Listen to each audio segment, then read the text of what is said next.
오늘 말씀은 출애굽기 16장 1절에서 8절까지입니다. 이스라엘 자손의 온 회중이 엘림에서 떠나 엘림과 시내산 사이에 있는 신 광야에 이르니 애굽에서 나온 후 둘째 달 15일이라. 이스라엘 자손 온 회중이 그 광야에서 모세와 아론을 원망하여 이스라엘 자손이 그들에게 이르되 우리가 애굽 땅에서 고기 가마 곁에 앉아 있던 때와 떡을 배불리 먹을 때에 여호와의 손에 죽었더라면 좋았을 것을 너희가 이 광야로 우리를 인도해 내어 이 온 회중이 줄여 죽게 하는도다. 그때 여호와께서 모세에게 이르시되 보라, 내가 너희를 위하여 하늘에서 양식을 비같이 내리리니 백성이 나가서 일용할 것을 날마다 거둘 것이라. 이같이 하여 그들이 내 율법을 준행하나 아니하나 내가 시험하리라. 여섯째 날에는 그들이 그 거둔 것을 준비할지니 날마다 거두던 것이 갑절이 되리라.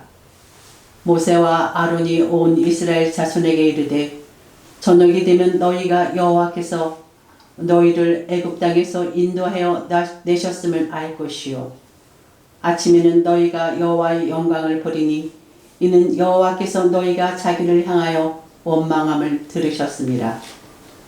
우리가 누구에게 너희가 우리에게 대하여 원망하느냐.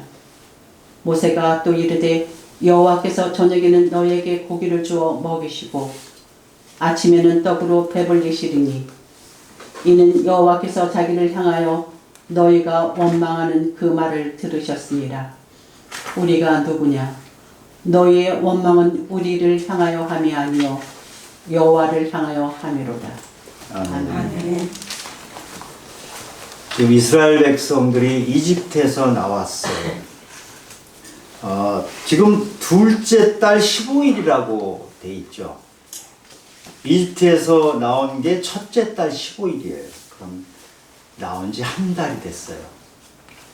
이집트에서 나올 때 그 발효되지 않은 그 밀가루 떡반죽을 만들어 가지고 잔뜩 짊어지고 나왔는데 한 달이 지나니까 이제 먹을 것이 다 떨어졌어요. 먹일 것이 떨어졌을 때 얼마나 힘들고 비참한지 짐작은 하시죠. 우리나라 왕조실록, 이조 시대의 역사를 기록한 왕조실록 같은 데 보면요, 매년 수천 명이 굶어 죽었어요. 그리고 아마 여기 어르신들은 기억하시겠지만 우리나라에 보릿고개라는 것이 있었죠. 매년 5월쯤 되면 춘궁기이래서 지난해에 거뒀던 쌀은 다 떨어졌고 이제 보리가 나와야 되는데 보리는 아직 안 나왔어요. 먹을 것이 없어. 초은목피란 말이 나오죠.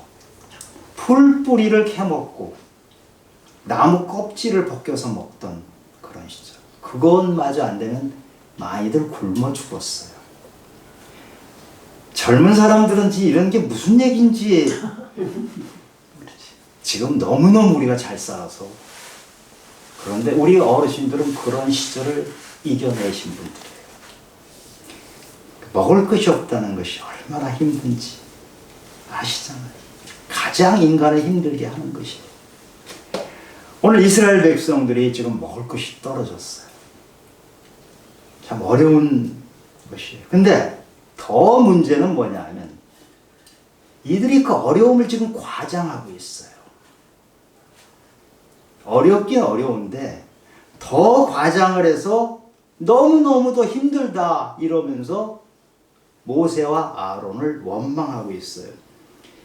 이 3절에 보니까 애굽 땅에서 가마 곁에 앉아 있을 때와 떡을 배불리 먹던 때에 여호와의 손에 죽었더라면 좋았을 것을 너희가 이 광야로 우리를 인도해 내어 이 온 회중이 줄여 죽게 하는도다 이래요.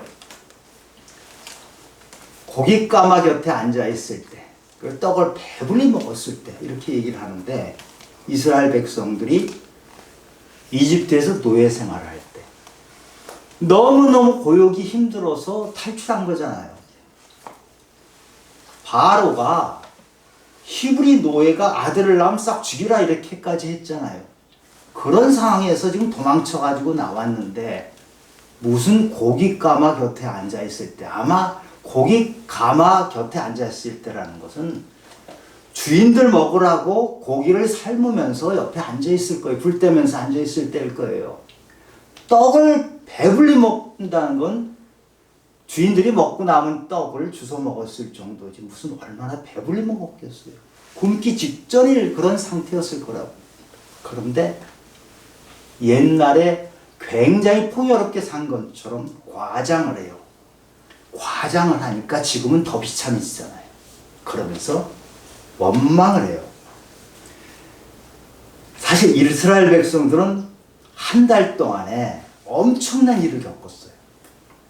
홍해 바다가 앞을 가로막을 때, 뒤에는 이스라엘 바로의 군대가 추격해오고, 도안에든 주가 돼서 이제는 막다른 길이라 할 때 하나님께서 홍해 바닷속으로 길을 내주셨어요.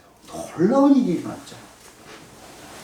그리고 마라의 쓴물을 만났는데 하나님 말씀대로 나뭇가지를 던졌더니 그 쓴물이 단물로 변해가지고 그 물을 마시고 살았잖아요.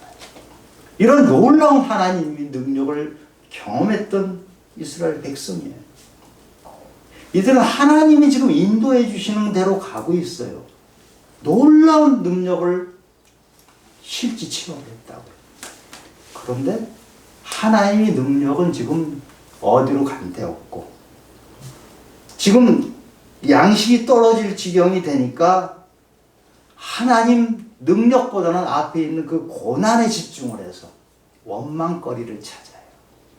사람은요, 어떤 고난에 처할 때 고난 너머에 있는 하나님을 바라보는 것이 아니고 고난에 집중하면서 원망의 대상을 찾는 경우가 참 많죠.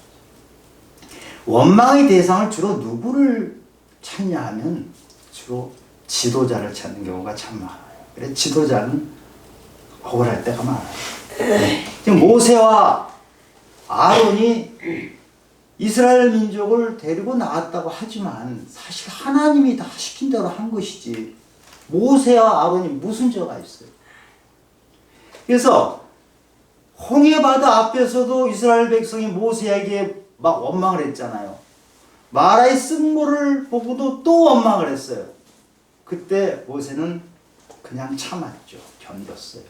그런데 이번에는 그렇지 않아요. 백성들을 꾸짖습니다. 뭐라고 꾸짖냐면, 왜 나에게 원망하느냐.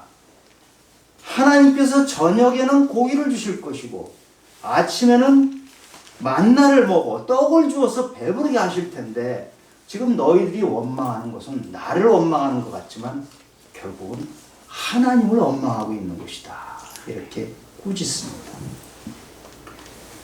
여러분 어떠십니까?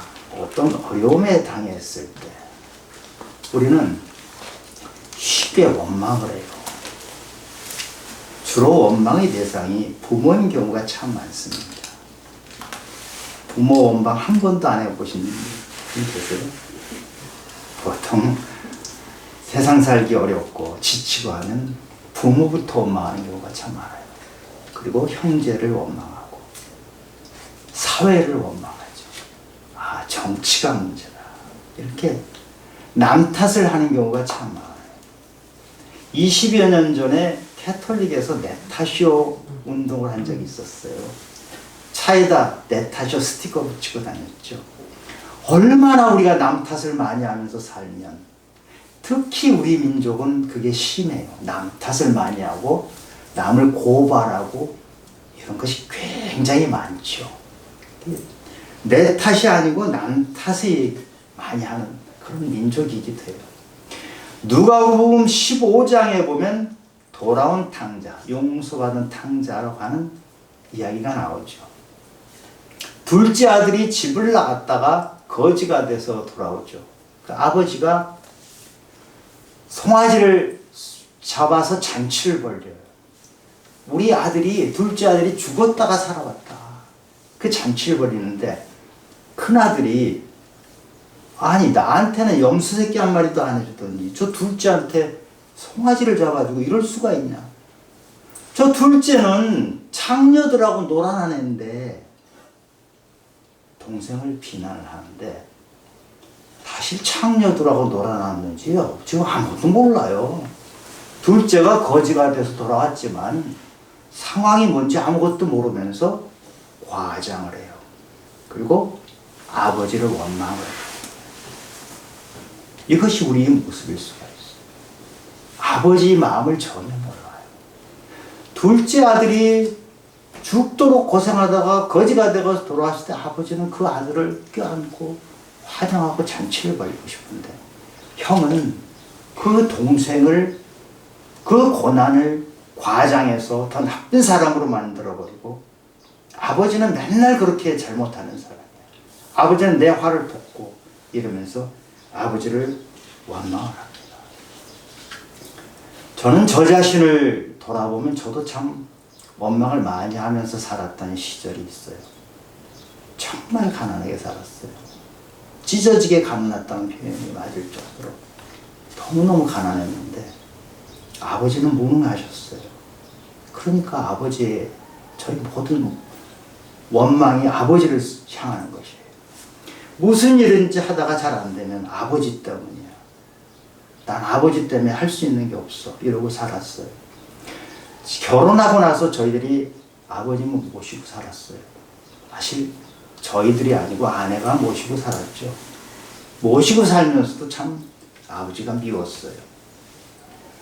그런데 어느 날 제가 은혜를 받고 하나님의 마음을 알게 되니까 아버지를 제가 원망하는 것이 얼마나 부끄러운 모습인지 제 눈에 깍지가 씌었던 거예요. 내가 고난을 많이 당하고 하니까 아버지를 제대로 보지 못하고 편견과 왜곡과 과장을 통해서 아버지를 본 거예요. 물론 아버지가 무능하긴 하셨어요. 그러나 아버지도 자기 나름대로는 최선을 하신 거거든요. 아버지가 나름대로 그 어려운 상황에서 최선을 다하시는 곳은 제가 보지를 못했어요. 내가 힘든 것만 생각했어요. 아버지께 너무 제가 죄송해서 아버지께 용서를 빌고 싶은데 이미 그때는 아버지가 돌아가시고 나서 아버지께 용서를 빌고 싶어도 용서를 빌 아버지가 안 계셨어요. 지금은 아버지를 생각할 때마다 너무나 미안하고 누구도 원망하면 안 되겠구나 그런 생각을 하면서 살고 있어요. 혹시 여러분은 원망하는 사람이 있으세요?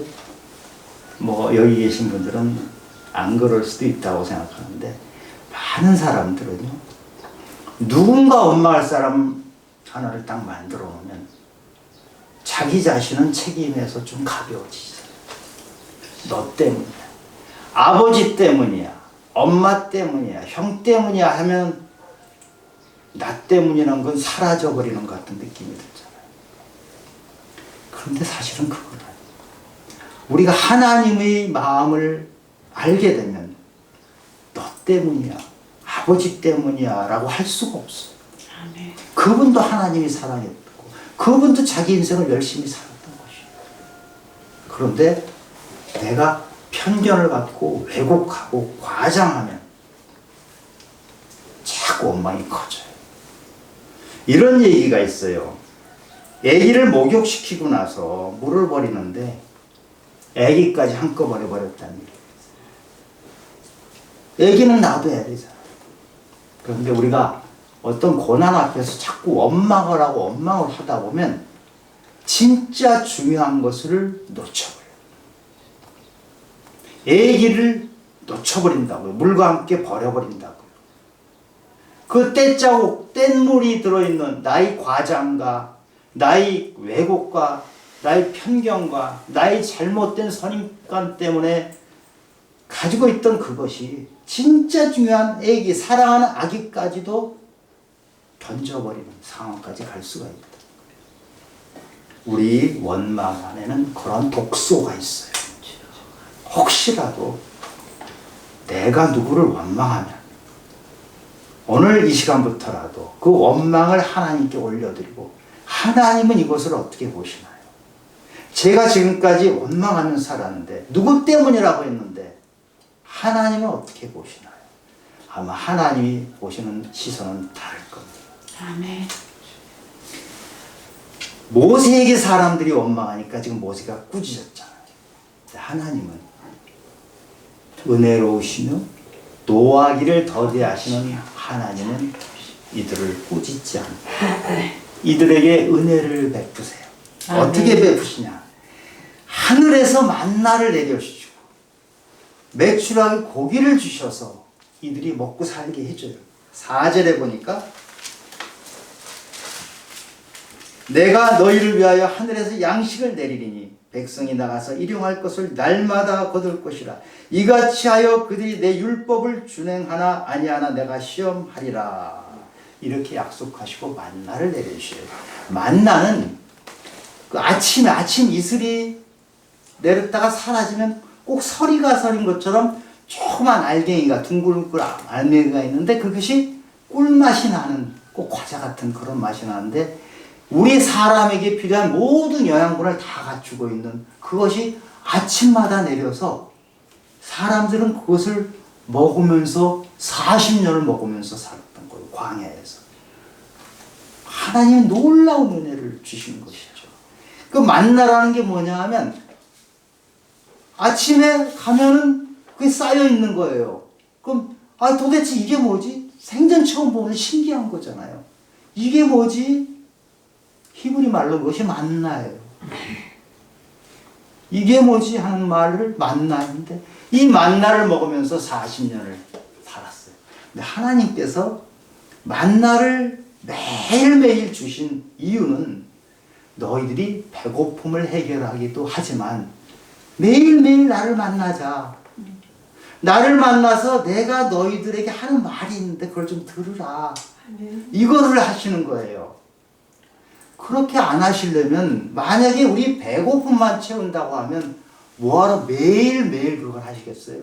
한 일주일치 주시거나 한 달치 이렇게 많이 주셔가지고 한 달 내내 먹어라 이렇게 할 텐데 그게 아니고 매일매일 만나를 주셨어요.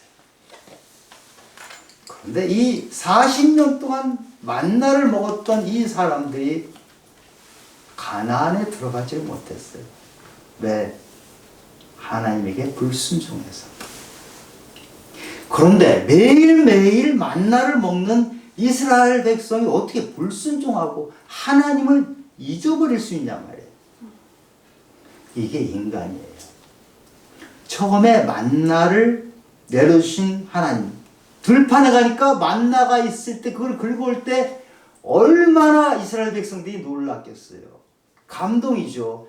야, 정말 하나님은 대단하시네. 정말 감사합니다. 이렇게 희한한 방법으로 우리에게 배고픔을 면하게 해주시는 이 하나님 감사합니다. 그 다음날 또 만나가 있어요. 또 감사합니다. 이렇게 매일매일 거두는데 시간이 지나다 보니까 당연해요. 들판에 나가면 당연히 있는 것. 반복적으로 매일 하다 보니까 그저 그런 것. 내일 또 가면 또 나오는 것. 그러면서 하나님이 만나를 주셨다는 것을 잊어버려요. 하나님을 만나야 되는데 하나님을 만나지 못하고 배고픔을 해결하는 양식으로만 생각을 해버려요. 그러니 40년을 만나를 먹었는데도 하나님께 불순종하는 희한한 일이 생긴 것이에요. 희한합니까? 이게 우리 믿음의 모습이에요. 우리는 하나님께서 주신 것을 매일매일 받으면서도 받다 보니까 당연한 것으로 여기고 점점 감사를 잃어버려요. 그리고 하나님을 놓쳐버려요. 신명기에서 이렇게 말합니다. 신명기 8장에 보면 만나를 너희에게 먹이신 것은 사람이 떡으로만 사는 것이 아니요 여호와의 입에서 나오는 모든 말씀으로 사는 줄을 너희에게 알게 하려 한 것이다.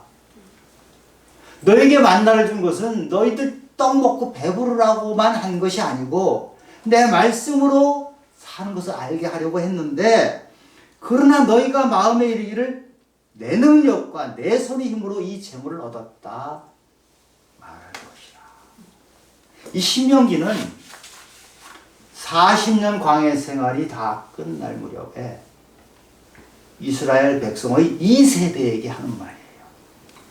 너희 1세대, 너희 아버지 세대는 그렇게 내가 만나를 40년 동안 줬어도 배고픔만 해결하는 걸로 알았지 매일매일 나를 만나지 못했다. 다 잊어버렸다. 그런데 너희 세대, 이제 가나안으로 들어갈 너희 세대에서는 나를 기억해라. 매일매일 나를 만나자. 그래서 나와 함께 동거하자. 이 말씀을 주신 거예요. 하나님은 만나를 주시면서 40년 동안 주셨는데도 이스라엘 1세대가 실패한 이유를 지금 말씀하시잖아요. 자기들이 자기 능력으로 한 것으로 착각하고 있다는 것이죠. 우리 믿음에도 이런 착각이 있잖아요. 예레미야가 이스라엘 백성에게, 예레미야는 지금 이 출애굽기 이 시대보다 거의 한 900년 후의 사람이에요. 예레미야가 그 시대의 그 폐악한 민족에게 하는 말이 이거예요. 예레미야 2장 13절에서 내 백성이 두 가지 악을 행하였나니, 악을 행했다고 그러죠. 그들이 생수의 근원되는 나를 버린 것과 생수의 근원이 되는 나를 버렸어. 지금 우리가 생수를 먹고 있는데 그 근원은 하나님으로부터 나왔단 말이에요. 만나가 들판에 쌓여 있지만 그 만나는 하나님이 주신 거란 말이에요. 근데 하나님은 잊어먹고 만나만 먹는 거란 말이에요. 너희가 생수의 근원되는 나를 버렸다. 그리고 스스로 웅덩이를 판 것인데 그것은 그물을 가두지 못할 터진 웅덩이. 내가 너희들에게 생수를 주는데 이제는 너희들이 내 힘으로 그냥 해야 되겠다. 자기가 한 걸로 착각을 하는데 너희들이 웅덩이 판 그 웅덩이는 터진 웅덩이다. 물이 없어요. 그거 파가지고 될 것 같지만 되지도 않는 것을 너희들은 착각하면서 이 말을 하는 거예요. 가나안으로 들어간 2세대에게 너희들이 가나안으로 들어가면 매일매일 나랑 만나야 된다. 만나는 40년 동안 광야에서 내리고 그 다음에 가나안에서는 끊어졌어요. 끊어졌지만 너희들은 내 말씀을 매일매일 만나야 된다. 이제 이 말씀을 주신 거잖아요. 근데 이 똑같은 말씀을 예수님께서 하셔요. 오병이어 기적 아시잖아요. 오병이어 기적은 놀라운 기적이에요. 떡 5개와 물고기 2마리를 가지고 2만 명 정도를 먹이신 그런 놀라운 사건이라서 복음서 4개 복음서에 다 나오는 사건이에요. 예수님께서 오병이어 기적을 해서 2만 명을 먹이시고 나서 갈릴리 바다를 건너가시는데 그때 이 오병이어 기적으로 떡을 먹었던 사람들이 예수님 막 쫓아다녀요. 막 찾아다니다가 결국 예수님을 만나요. 만나서 예수님께 인사를 해요. 라비여, 언제 여기 오셨나요? 너무 반가워서. 그때 예수님은 이들에게 썰렁하게 답을 하세요. 어떻게 답을 하나 볼까요? 요한복음 6장 26절에 내가 진실로 진실로 너희에게 이르노니 너희가 나를 찾는 것은 표적을 본 까닭이 아니요 떡을 먹고 배부른 까닭이로다. 너희들이 배부르니까 또 배부르게 해달라고 먹을 것 또 달라고 넌 찾아온 것이다. 예수님이 이렇게 썰렁하게 답을 했어요. 썩을 양식을 위하여 그 떡 찾아다니는 썩을 양식을 위하여 일하지 말고 영생하도록 있는 양식을 위해서 하라. 썰렁하게 말씀하죠. 너희들 믿음이 그런 상태다. 너희들은 예수 그리스도가 너희들에게 온갖 기적을 행해도 너희는 그 기적 속에서 입을 것 먹을 것만 찾고 있는 것이 너희 모습이 아니냐.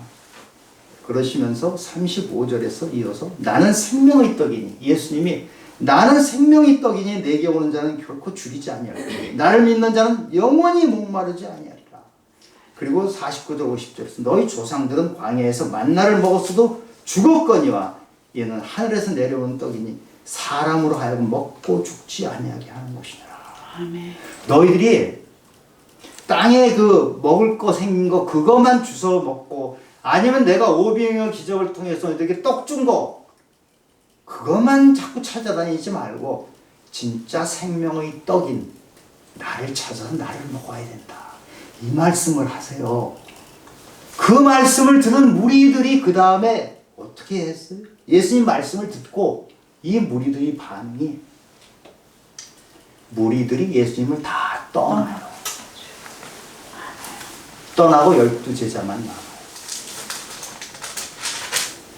예수님께서 너희들은 이 땅에 있는 떡만 찾으러 다니는구나. 생명의 떡인 나를 찾아서 나와 함께 내가 주는 것을 먹고 나의 피와 살을 먹어야 된다 하는데, 그 말에는 이 사람들이 마음에 안 드는 거예요. 무리들이 다시는 예수를 찾지 않더라, 이렇게 나와요.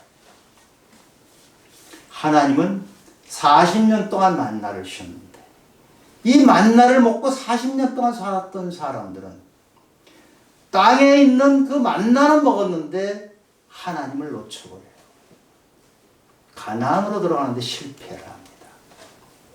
오병이어 기적을 통해서 예수님으로부터 이 땅의 떡을 먹었던 사람들은 진짜 생명의 떡인 예수님을 붙잡아야 되는데 그 예수님을 놓쳐버리고 바로 그 사람들이 예수님을 십자가에 못 박은 거예요.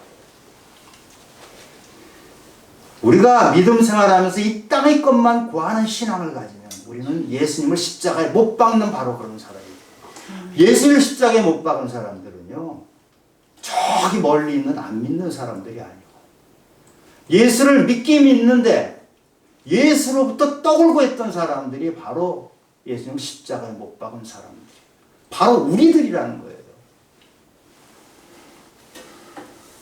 사마리아 수가성 여인은 예수님을 우물가에서 잠깐 만났는데 예수님으로부터 생명을 얻어요.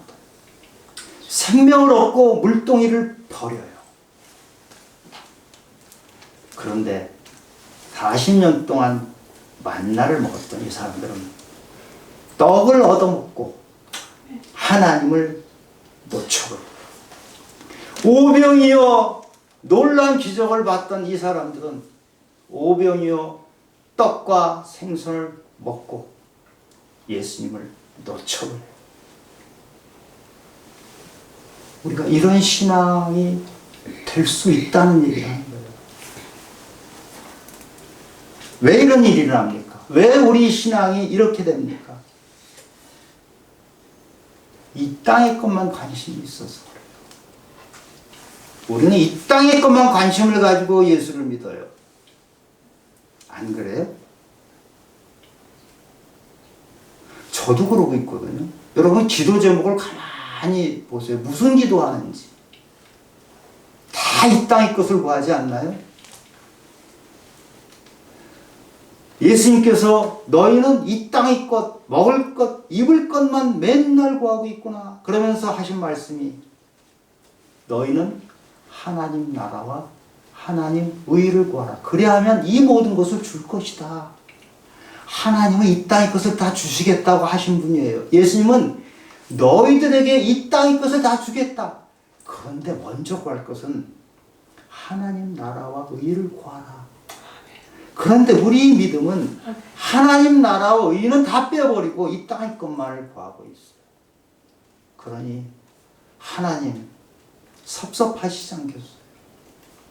나는 너희들을 만들었고 너희들에게 마음껏 주고 싶은데 순서가 바뀌어서 너희들은 내 나라와 내 의는 다 팽개쳐버리고 내 관심 가지는 건 너희들은 전혀 관심이 없고 이 땅에 먹을 것만 구하고 다니는 너희들.